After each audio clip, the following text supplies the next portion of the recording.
Everybody, I got some messages on Hunter and Joe Biden. We want to take a look at their relationship, just see some of the energies around it.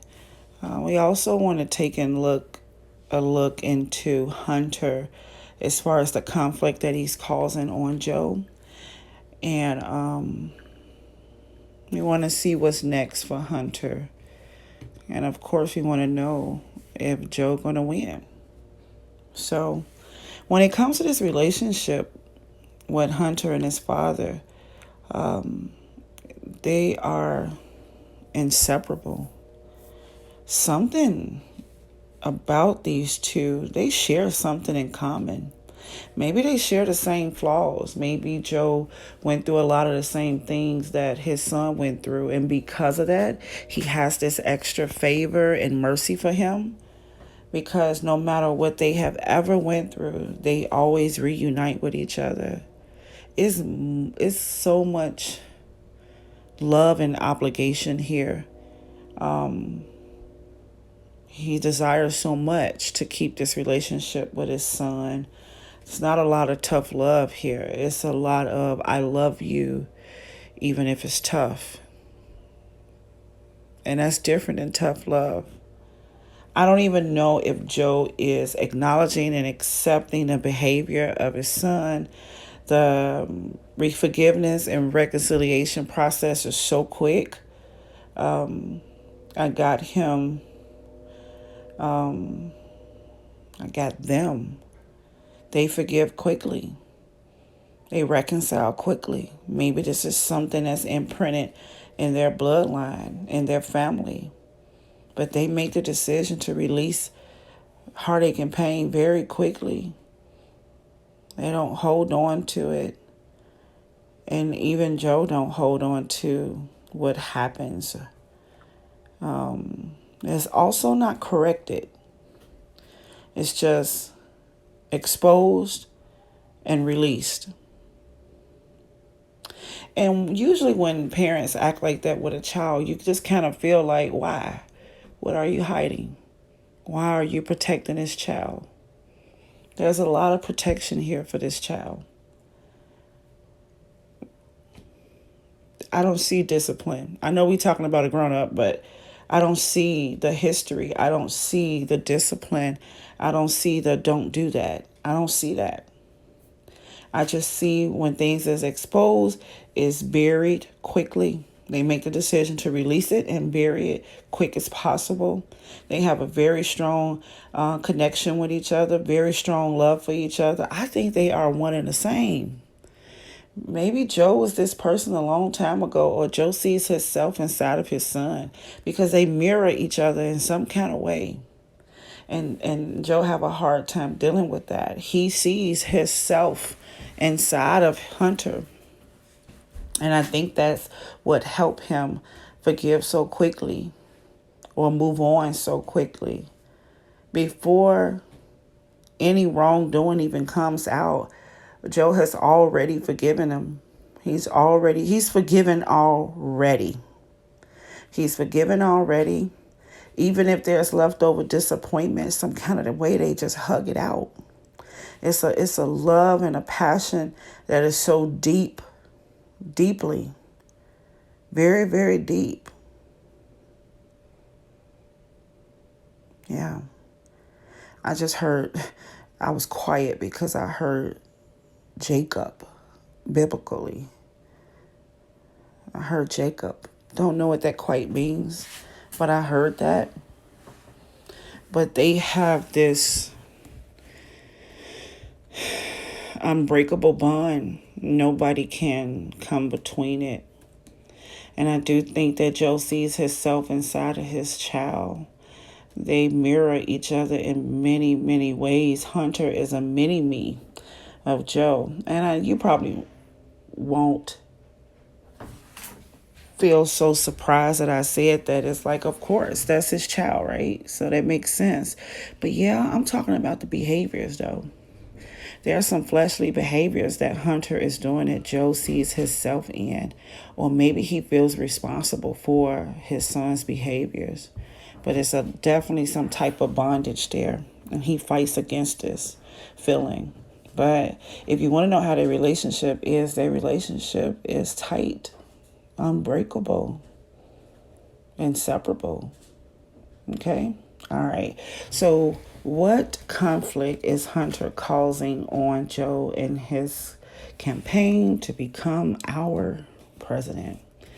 Everybody want to be our president. Well, he's doing exactly what he's supposed to be doing. The conflict that he is causing is meant to happen. It's a part of purpose. It's a part of destiny. Hunter is a thorn in Joe's side, and that's just the way it was planned. That's the way it was predestined. And chapters is going to end. Chapters is going to close because of this protection. The protection that Joe has over Hunter, that same protection causes conflict. And that's the way it's supposed to go. Joe will deal with the consequences of this. Hunter will continue to be this way, continue to be controlling, continue to indirectly take control over the situation, continue to cause bumps in the road, continue to be more passionate about the wrong things than the right things. Hunter's agenda is separate from Joe, but yet it causes so much problems. Why do I feel like Hunter has made friends with some big boys?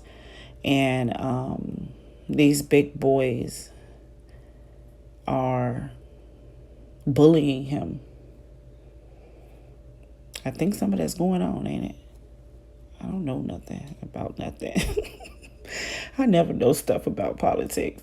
But I can see Hunter study being involved with someone that is affecting the campaign. At the end of the day, Joe is not going to release him or push him away or denounce him or anything like that. So Hunter continues to be a thorn in his father's side. Why do I feel so much jealousy? I think he's jealous of his dad. I think that he's jealous of his father. I see a deceiving type spirit going on. It's like, how much would you do to make me look perfect? And he keeps standing on the cliff, seeing if his father's going to catch him, and he knows his father's going to catch him every single time. So it's like he comes up with this dangerous situation. He puts himself in dangerous situation. He causes dangerous situations so that his dad can rescue him. This is a little boy that does this for attention, and it is meant to be. That's the way it's supposed to be. That's the way it's gonna be, because Joe sacrificed himself like that for his kids. And that's just the way it is. Judgment is coming on this situation. The conflict is going to continue to happen. And whoever these people that Hunter is tied to, he's going to keep their vow to them more than his dad. But he keep accepting his father's attention. They embrace every single time something happens. But his loyalty is to our opposition, and it's just that simple. He's loyal to someone else. And it's the way it was supposed to be. Why do I hear Jacob and Esau? I keep hearing that. I think Jacob and Esau's story has a lot to do with this. If anybody likes to read. What's next for Hunter? Unstable in all his ways. Unstable. Not being able to stand firm. Not being able to have authority over himself. Living in confusion. Holding on tight to money.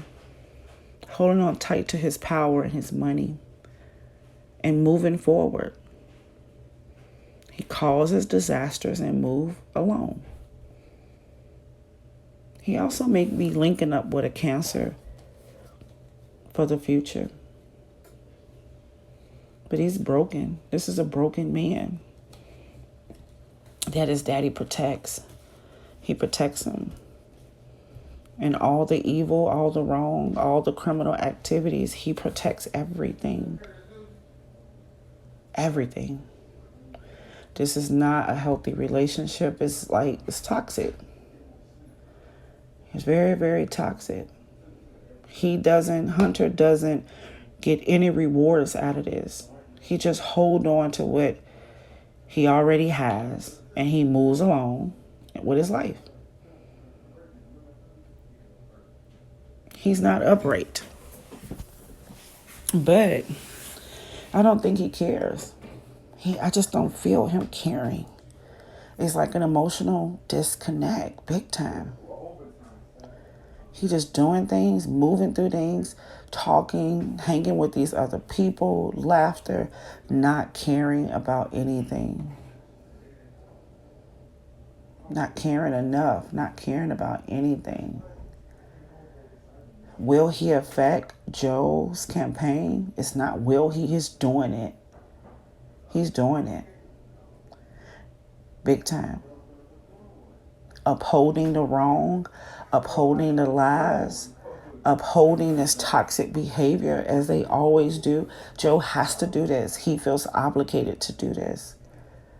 If you wanted my advice, I would separate myself from this son when it comes to his behaviors and let the world know that I am not condoning anything that he do, but I love him. But that would take too much ego out of Joe, and Joe would feel like a bad father. See, ego is stopping Joe from doing the righteous thing about Hunter. Hunter knows that dad has a big ego and wants to save the day, and he keeps triggering that ego to get the attention that he wants. And these people are no good for him, but these people are his family. He could have an Aries that's bullying him around, or an emperor. Someone that has high rank is bullying him around, and that's his new family. It's kind of like the kid that leave the house and go be with the gangbangers to get love and attention because mom and dad can't give it to him. And the more that they be with the gangbangers, the more the dad acts like he's concerned.